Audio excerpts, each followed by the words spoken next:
Hello, beautiful listener. I have another marvellous mystery for you today, so get yourself a cup of something tasty, get cozied in, and if you can solve the case before our cunningly clever cleric, let me know in the comments.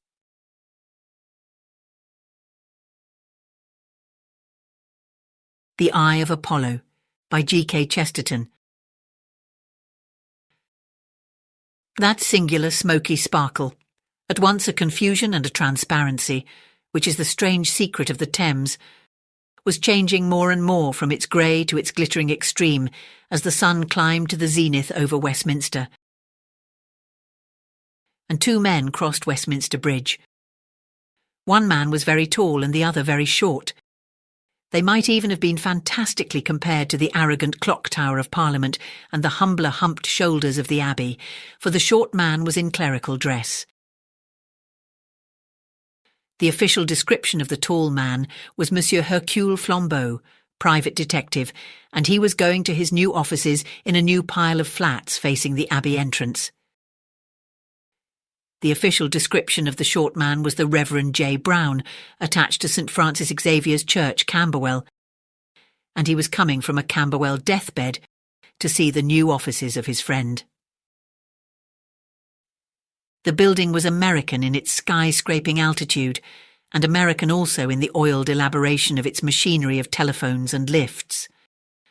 But it was barely finished and still understaffed. Only 3 tenants had moved in. The office just above Flambeau was occupied, as also was the office just below him.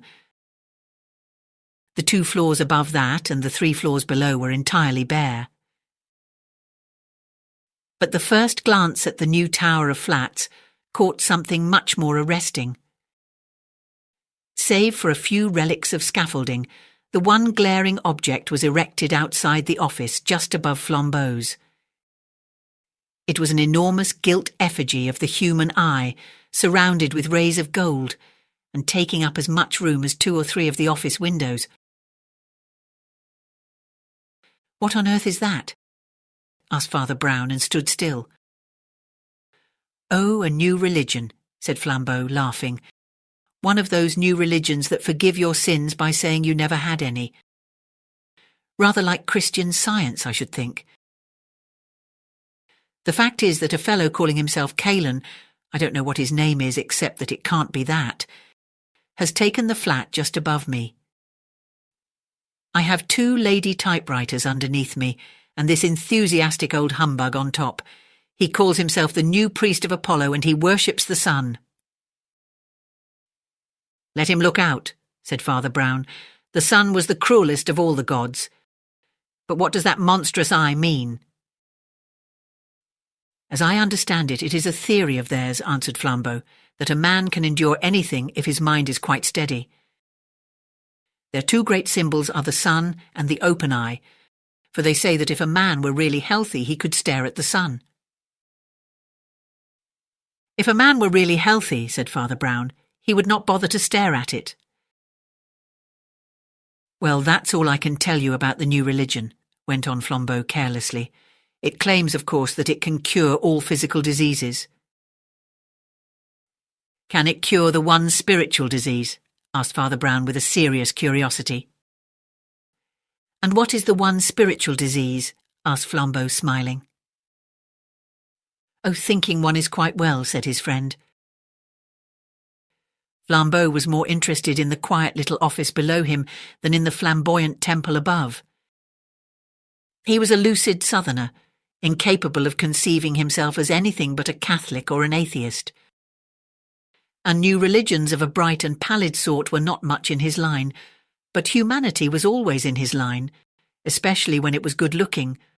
Moreover, the ladies downstairs were characters in their way. The office was kept by 2 sisters, both slight and dark, one of them tall and striking. She had a dark, eager and aquiline profile, and was one of those women whom one always thinks of in profile, as of the clean-cut edge of some weapon. She seemed to cleave her way through life. She had eyes of startling brilliancy, but it was the brilliancy of steel rather than of diamonds, and her straight, slim figure was a shade too stiff for its grace. Her younger sister was like her shortened shadow, a little greyer, paler and more insignificant. They both wore a businesslike black, with little masculine cuffs and collars. There are thousands of such curt, strenuous ladies in the offices of London, but the interest of these lay rather in their real than their apparent position. For Pauline Stacey, the elder, was actually the heiress of a crest and half a county, as well as great wealth. She had been brought up in castles and gardens before a frigid fierceness, peculiar to the modern woman, had driven her to what she considered a harsher and a higher existence. She had not indeed surrendered her money, in that there would have been a romantic or monkish abandon quite alien to her masterful utilitarianism. She held her wealth, she would say, for use upon practical social objects. Part of it she had put into her business, the nucleus of a model typewriting emporium. Part of it was distributed in various leagues and causes for the advancement of such work among women. How far Joan, her sister and partner, shared this slightly prosaic idealism, no one could be very sure. But she followed her leader with a dog-like affection, which was somehow more attractive with its touch of tragedy than the hard high spirits of the elder. For Pauline Stacey had nothing to say to tragedy. She was understood to deny its existence. Her rigid rapidity and cold impatience had amused Flambeau very much on the first occasion of his entering the flats. He had lingered outside the lift in the entrance hall, waiting for the lift boy, who generally conducts strangers to the various floors.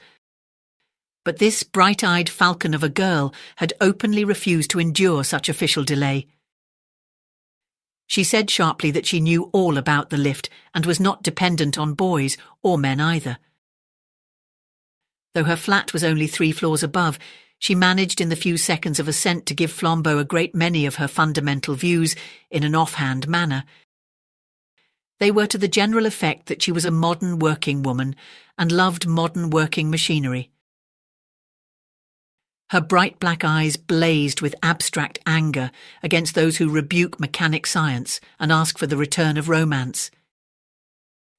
Everyone, she said, ought to be able to manage machines, just as she could manage the lift.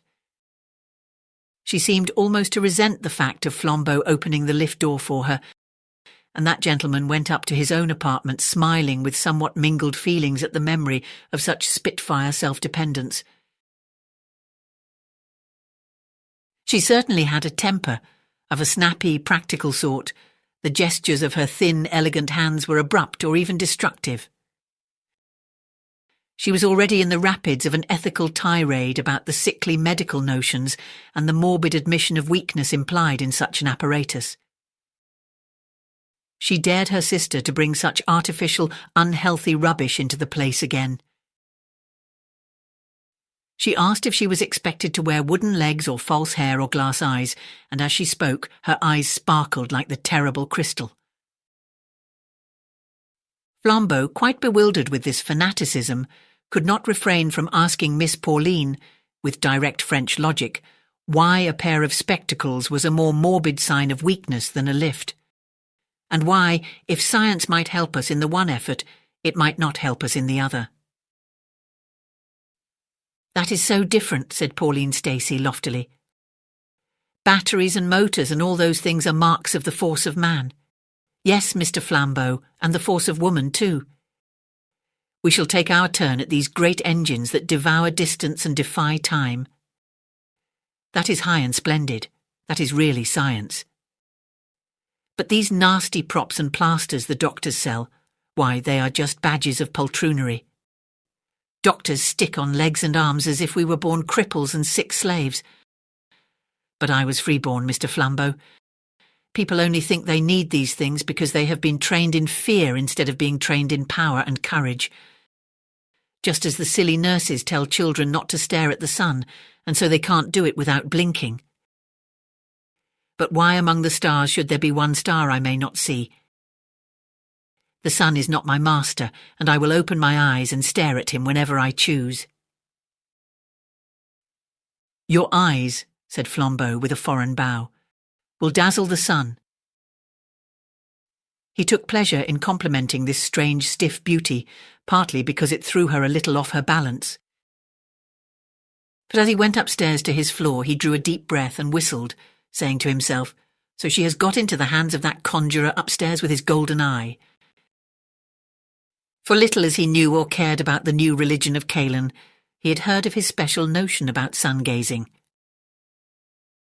He soon discovered that the spiritual bond between the floors above and below him was close and increasing. The man who called himself Caelan was a magnificent creature, worthy, in a physical sense, to be the pontiff of Apollo. He was nearly as tall even as Flambeau, and very much better looking, with a golden beard, strong blue eyes, and a mane flung back like a lion's.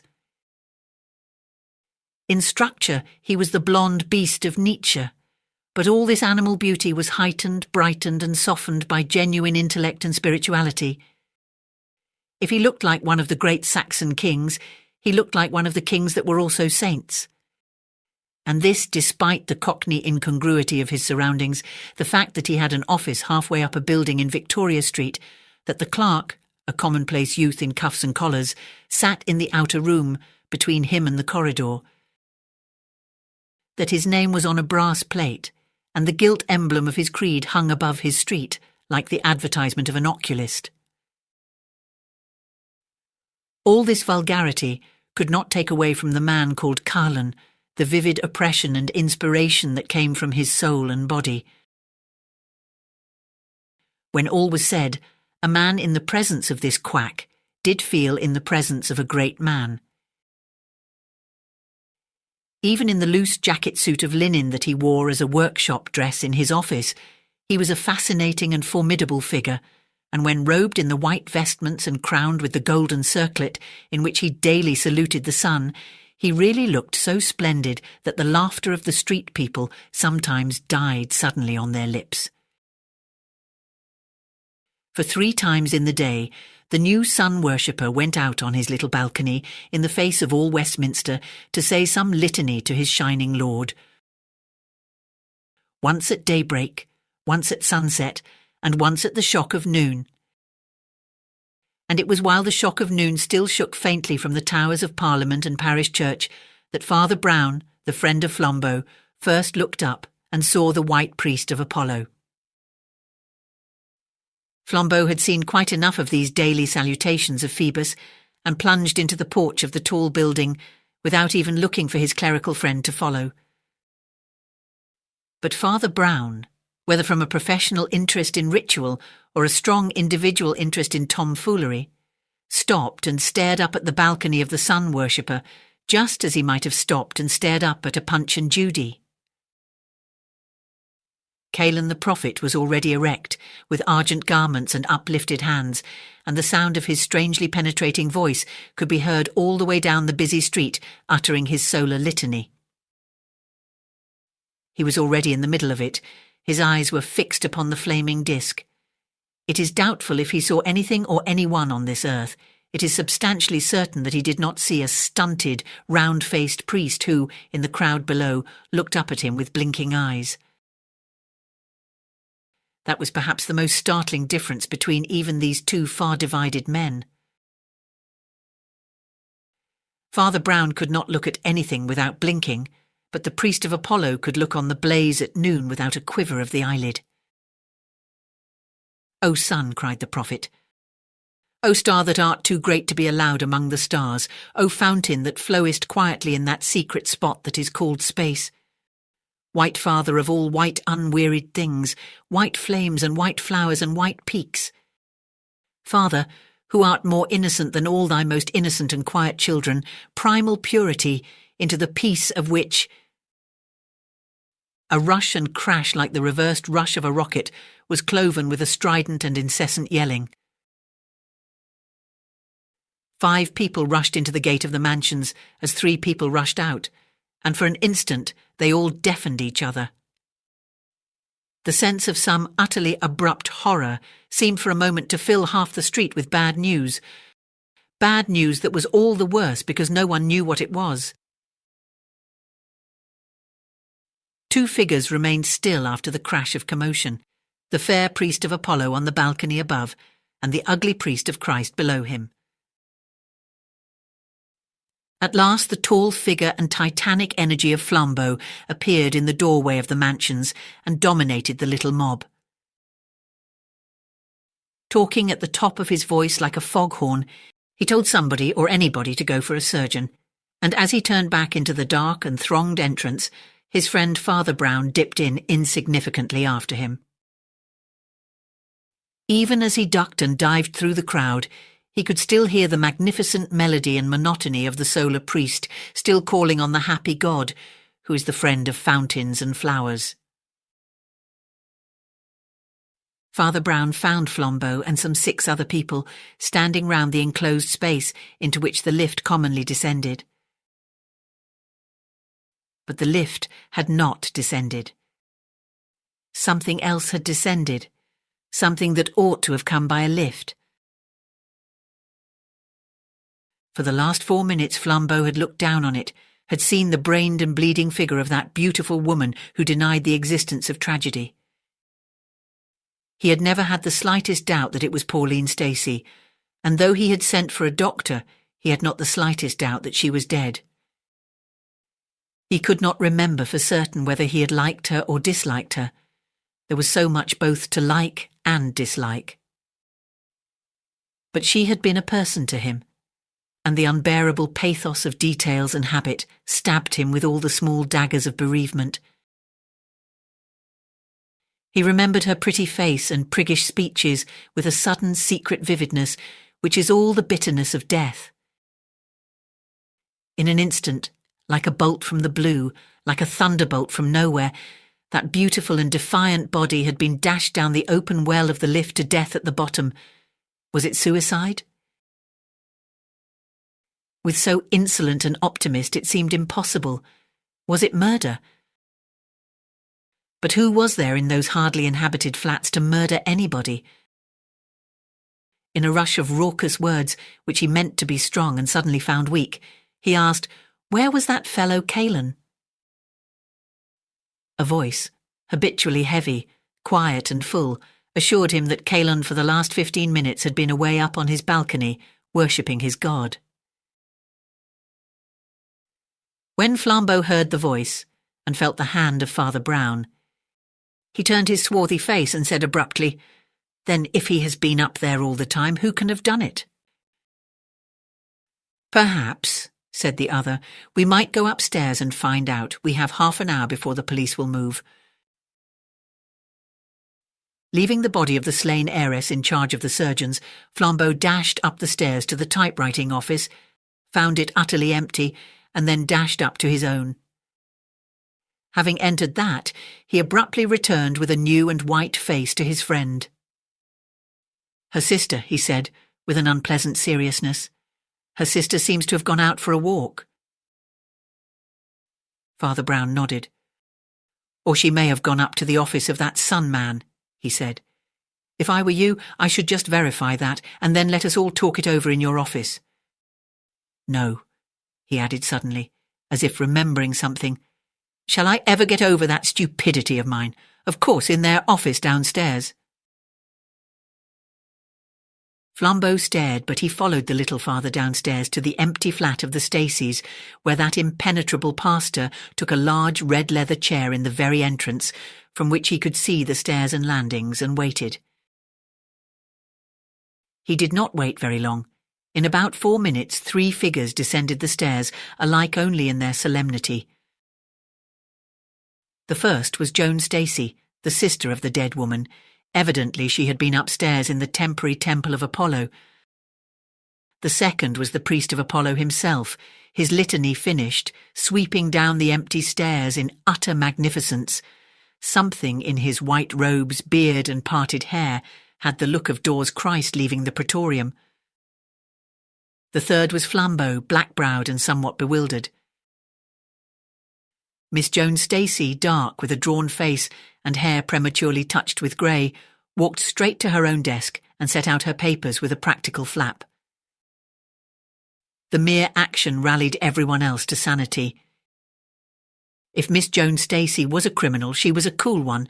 Father Brown regarded her for some time with an odd little smile, and then, without taking his eyes off her, addressed himself to somebody else. "Prophet," he said, presumably addressing Caelan, "I wish you would tell me a lot about your religion." "I shall be proud to do it," said Caelan, inclining his still-crowned head. "But I am not sure that I understand." "Why, it's like this," said Father Brown in his frankly doubtful way. "We are taught that if a man has really bad first principles, that must be partly his fault. But for all that, we can make some difference between a man who insults his quite clear conscience and a man with a conscience more or less clouded with sophistries. Now, do you really think that murder is wrong at all?" "Is this an accusation?" asked Caelan very quietly. "No," answered Brown, equally gently. "It is the speech for the defence." In the long and startled stillness of the room, the prophet of Apollo slowly rose, and really it was like the rising of the sun. He filled that room with his light and life in such a manner that a man felt he could as easily have filled Salisbury Plain. His robed form seemed to hang the whole room with classic draperies. His epic gesture seemed to extend it into grander perspectives, till the little black figure of the modern cleric seemed to be a fault and an intrusion, a round black blot upon some splendour of Hellas. "We meet at last, Caiaphas," said the prophet. "Your church and mine are the only realities on this earth. I adore the sun, and you the darkening of the sun. You are the priest of the dying, and I of the living God. Your present work of suspicion and slander is worthy of your coat and creed. All your church is but a black police. You are only spies and detectives seeking to tear from men confessions of guilt, whether by treachery or torture. You would convict men of crime, I would convict them of innocence. You would convince them of sin, I would convince them of virtue.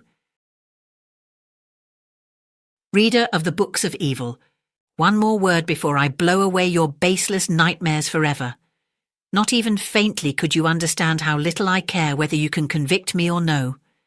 The things you call disgrace and horrible hanging are to me no more than an ogre in a child's toy book to a man once grown up. You said you were offering the speech for the defence. I care so little for the cloudland of this life that I will offer you the speech for the prosecution. There is but one thing that can be said against me in this matter, and I will say it myself. The woman that is dead was my love and my bride, not after such manner as your tin chapels call lawful, but by a law purer and sterner than you will ever understand. She and I walked another world from yours, and trod palaces of crystal while you were plodding through tunnels and corridors of brick. Well, I know that policemen, theological and otherwise, always fancy that where there has been love there must soon be hatred, so there you have the first point made for the prosecution. But the second point is stronger, I do not grudge it you. Not only is it true that Pauline loved me, but it is also true that this very morning, before she died, she wrote at that table a will leaving me and my new church $500,000. Come, where are the handcuffs?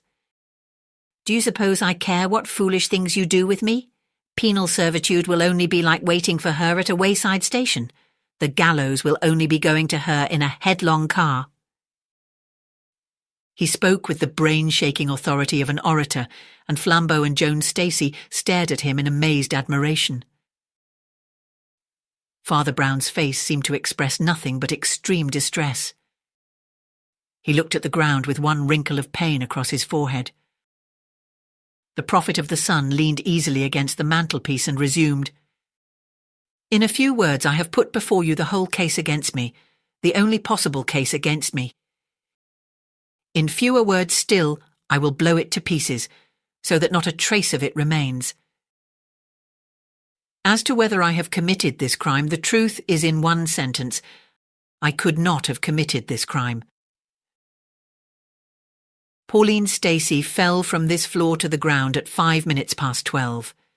100 people will go into the witness box and say that I was standing out upon the balcony of my own rooms above from just before the stroke of noon to a quarter past, the usual period of my public prayers. My clerk, a respectable youth from Clapham with no sort of connection with me, will swear that he sat in my outer office all the morning and that no communication passed through. He will swear that I arrived a full 10 minutes before the hour, 15 minutes before any whisper of the accident, and that I did not leave the office or the balcony all that time. No one ever had so complete an alibi. I could subpoena half Westminster. I think you had better put the handcuffs away again. The case is at an end. But last of all, that no breath of this idiotic suspicion remain in the air, I will tell you all you want to know. I believe I do know how my unhappy friend came by her death. You can, if you choose, blame me for it, or my faith and philosophy at least, but you certainly cannot lock me up. It is well known to all students of the higher truths that certain adepts and Illuminati have in history attained the power of levitation, that is, of being self-sustained upon the empty air. It is but a part of that general conquest of matter which is the main element in our occult wisdom. Poor Pauline was of an impulsive and ambitious temper. I think, to tell the truth, she thought herself somewhat deeper in the mysteries than she was, and she has often said to me, as we went down in the lift together, that if one's will were strong enough, one could float down as harmlessly as a feather.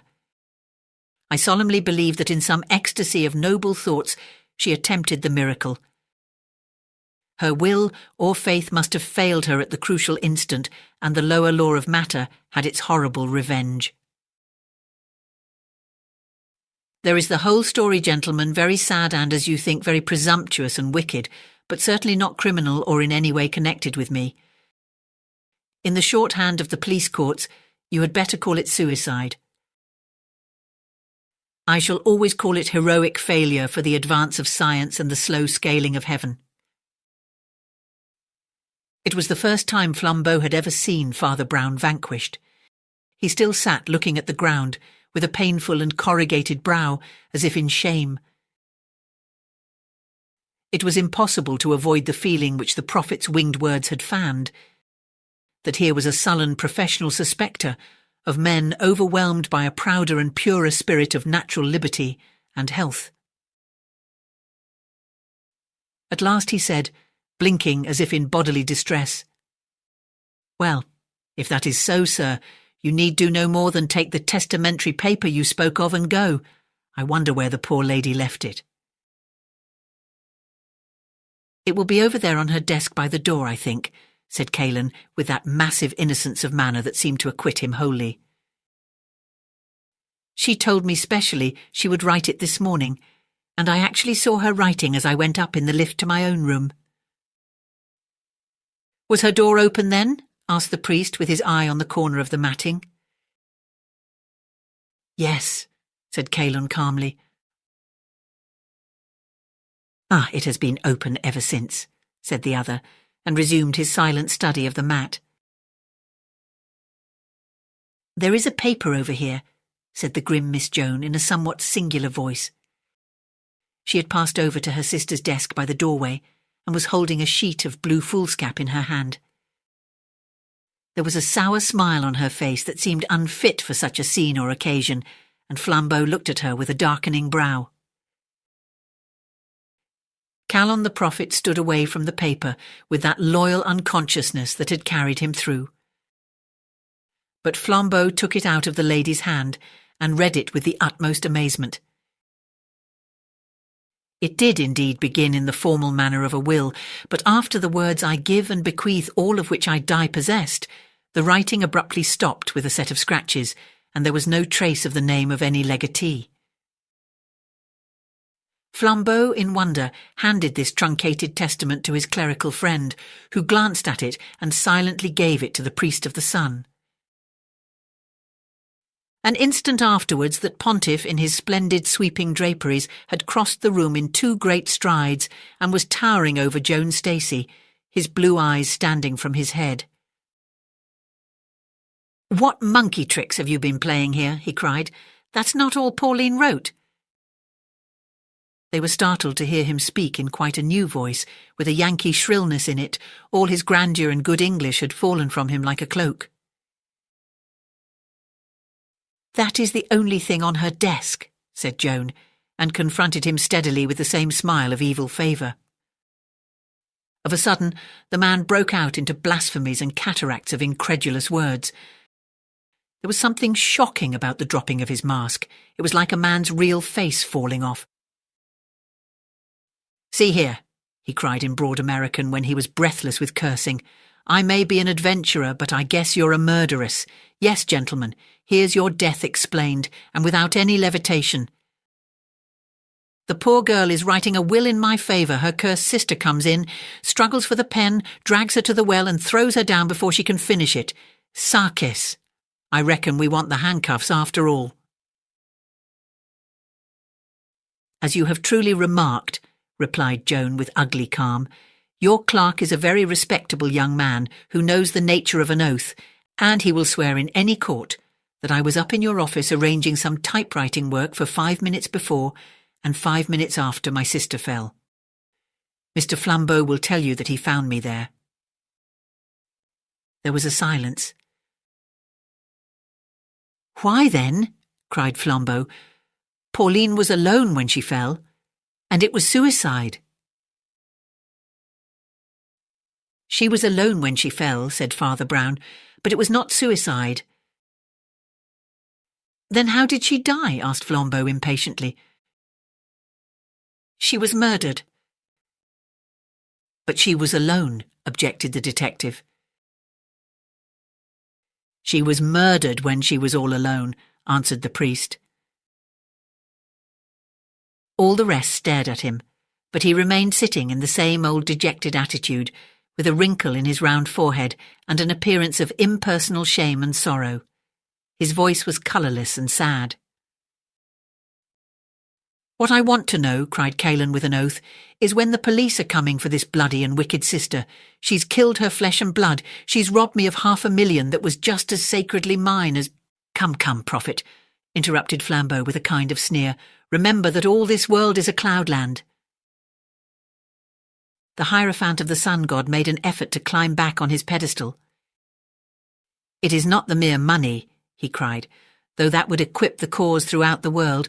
It is also my beloved one's wishes." To Pauline all this was holy, in Pauline's eyes. Father Brown suddenly sprang erect, so that his chair fell over flat behind him. He was deathly pale, yet he seemed fired with a hope. His eyes shone. "That's it," he cried in a clear voice. "That's the way to begin. In Pauline's eyes." The tall prophet retreated before the tiny priest in an almost mad disorder. "What do you mean? How dare you?" he cried repeatedly. "In Pauline's eyes," repeated the priest, his own shining more and more. "Go on, in God's name, go on." "The foulest crime the fiends ever prompted feels lighter after confession, and I implore you to confess. Go on, in Pauline's eyes." "Let me go, you devil," thundered Calonne, struggling like a giant in bonds. "Who are you, you cursed spy, to weave your spider's webs round me and peep and peer? Let me go." "Shall I stop him?" asked Flambeau, bounding towards the exit, for Calonne had already thrown the door wide open. "No, let him pass," said Father Brown with a strange, deep sigh that seemed to come from the depths of the universe. "Let Cain pass by, for he belongs to God." There was a long-drawn silence in the room when he had left it, which was to Flambeau's fierce wits one long agony of interrogation. Miss Joan Stacey very coolly tidied up the papers on her desk. "Father," said Flambeau at last, "it is my duty, not my curiosity only, it is my duty to find out, if I can, who committed the crime." "Which crime?" asked Father Brown. "The one we are dealing with, of course," replied his impatient friend. "We are dealing with two crimes," said Brown. "Crimes of very different weight and by very different criminals." Miss Jones Stacy, having collected and put away her papers, proceeded to lock up her drawer. Father Brown went on, noticing her as little as she noticed him. "The two crimes," he observed, "were committed against the same weakness of the same person in a struggle for her money. The author of the larger crime found himself thwarted by the smaller crime. The author of the smaller crime got the money." "Oh, don't go on like a lecturer," groaned Flambeau. "Put it in a few words."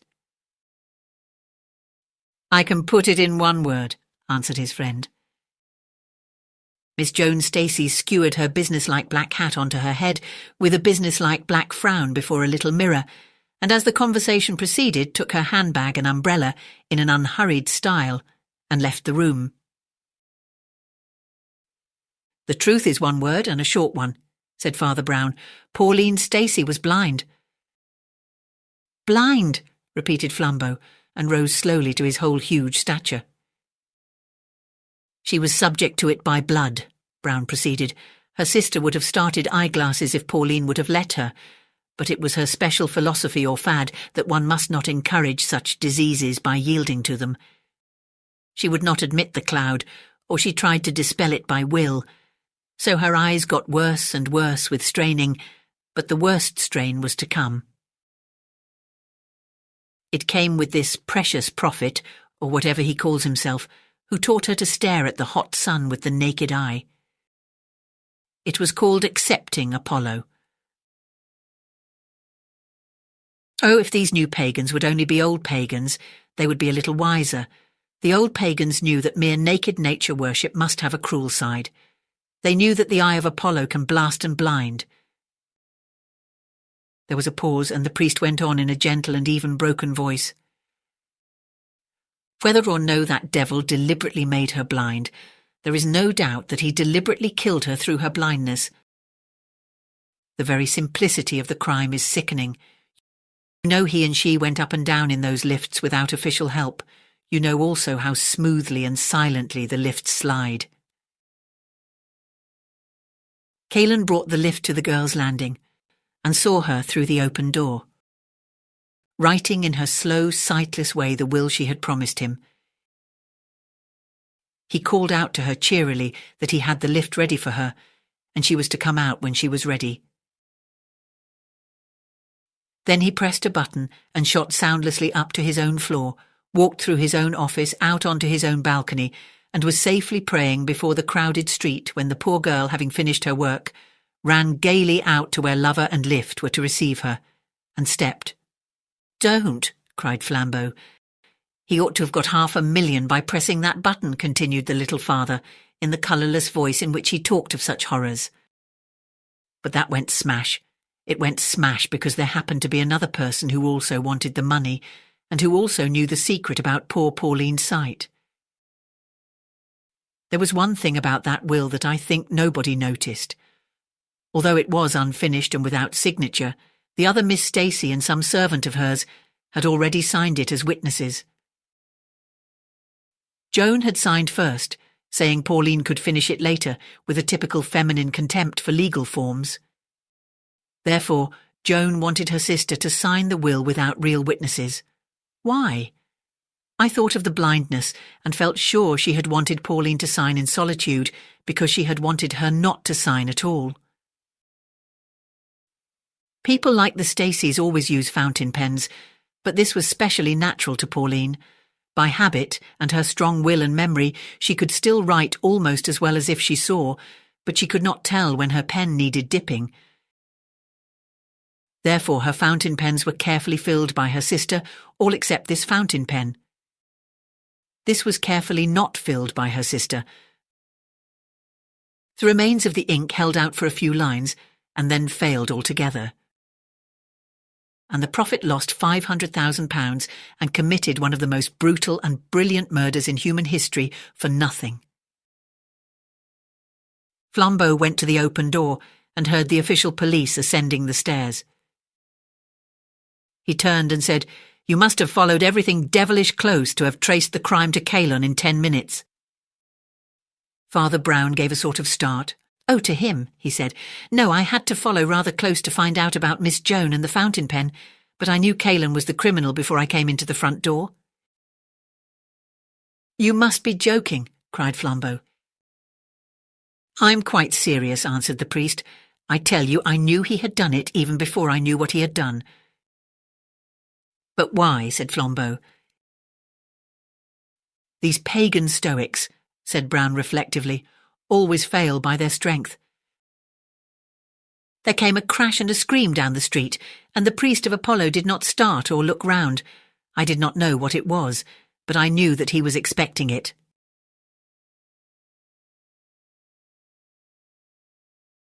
Thank you for listening. I hope that you enjoyed this story, and if you did, please hit that like button to help share it with others. And don't forget to come back soon for another terrific tale.